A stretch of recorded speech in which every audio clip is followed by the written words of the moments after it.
film ini seolah mengungkap fakta betapa saktinya 3 DPO, hingga masih berkeliaran bebas sejak 2016 lalu. Publik dan pihak keluarga korban pun menyoal perburuan ketiganya yang dirasa berlarut-larut hingga kini. Polisi berdalih masih terus berupaya keras menangkap mereka, namun masih terkendala identitas.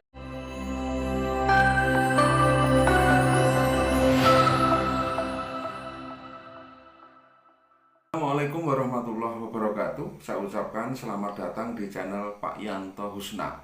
Sahabat, saat ini ya, kesempatan yang sangat berbahagia ini saya akan memutarkan sebuah video sahabat, yaitu tentang buntut dari film Vina sebelum 7 hari. Nah, sangat menarik sahabat ya. Dan tentunya untuk sahabat-sahabatku semua, saya sangat berterima kasih bila sahabat-sahabatku berkenan menombol tanda like, komen, dan subscribe.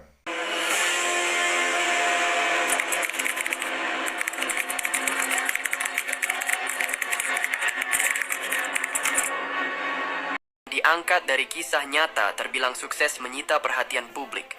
Terbukti hanya dalam seminggu saja sudah meraup 3 juta lebih penonton.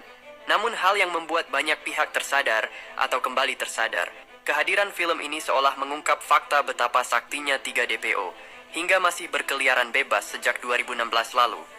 Publik dan pihak keluarga korban pun menyoal perburuan ketiganya yang dirasa berlarut-larut hingga kini. Polisi berdalih masih terus berupaya keras menangkap mereka, namun masih terkendala identitas ketiga buronan yang tak teridentifikasi. Kombes Pol Surawan, Dirkrimum Polda Jawa Barat, menuturkan pada media, polisi masih berusaha menggali informasi dari para pelaku lain yang sudah divonis seumur hidup.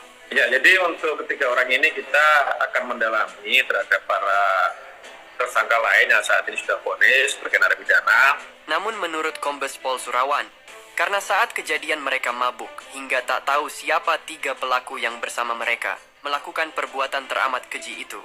Mereka pada saat kejadian sendiri memang dalam kondisi mabuk, sehingga kemungkinan hanya tahu nama atau nama panggilan, dan mereka belum tahu yang ketiganya ini asal usul dan dari mana. Sampai saat ini juga mereka belum mengetahui.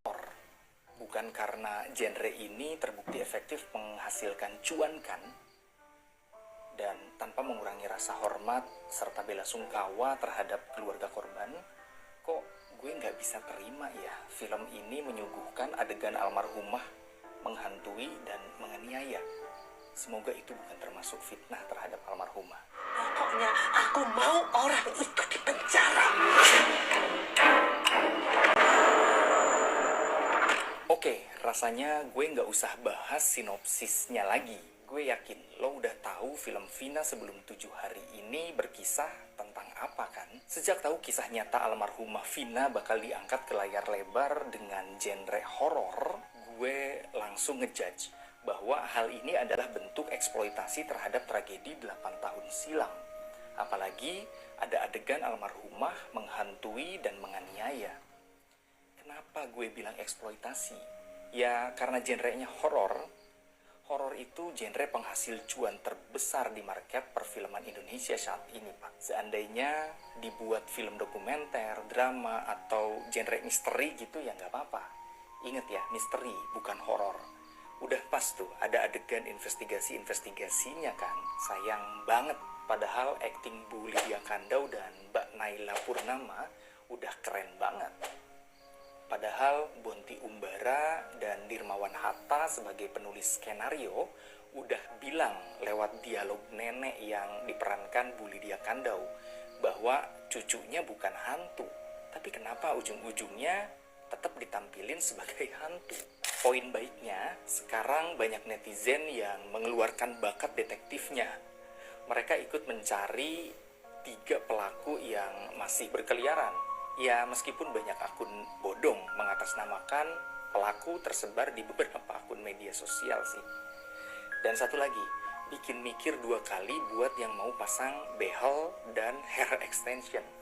Kalau bukan karena banyaknya berseliweran di TikTok orang-orang ngasih review film ini 10/10, 100/10, bahkan 10 juta per 10, gue gak akan nonton film ini.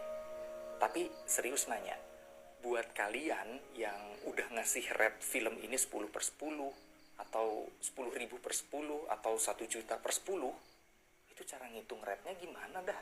Nah, yang mengeksploitasi trauma orang yang sudah meninggal, bro. Oh iya, film kontroversi itu kan yang lagi ramai di sosmed, yang katanya itu cerita based on true story. Iya, betul banget. Gimana menurut lu, bro? Filmnya sih bercerita tentang anak yang berumur 16 tahun yang meninggoy karena kecelakaan katanya. Tapi ternyata karena pemerkosaan geng motor itu kan. Betul. Ini kasus pemerkosaan dan pembunuhan beneran. Kejadiannya di Cirebon tahun 2016. Nah, gue membayangkan kisah tragis ini dijadikan sebuah hiburan masyarakat Indonesia. Sekaligus menjadi sarana mencari cuan. Ya wajar aja kalau misalkan film ini tuh kontroversi. Gue jadi inget di saat posternya rilis aja itu banyak banget masyarakat yang nggak setuju. Karena visual posternya menggambarkan Vina yang lemah dan tak berdaya. Tapi kenapa banyak masyarakat Indonesia yang suka sama film ini ya? Apakah mereka suka melihat penderitaan orang lain? Apalagi korbannya ini sudah meninggoy.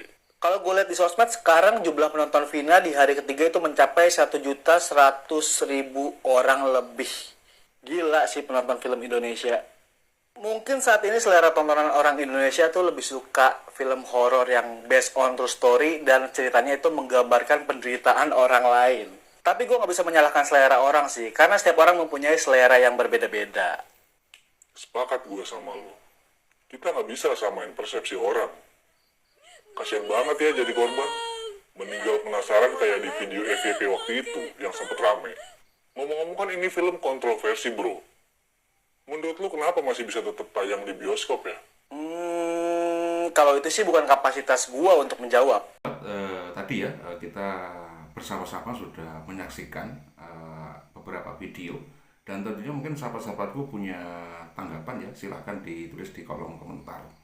Dan dari saya bila mana ada suatu kata yang tidak berkenan kepada sahabat-sahabat semua, saya mohon maaf dan saya kira wassalamualaikum warahmatullahi wabarakatuh.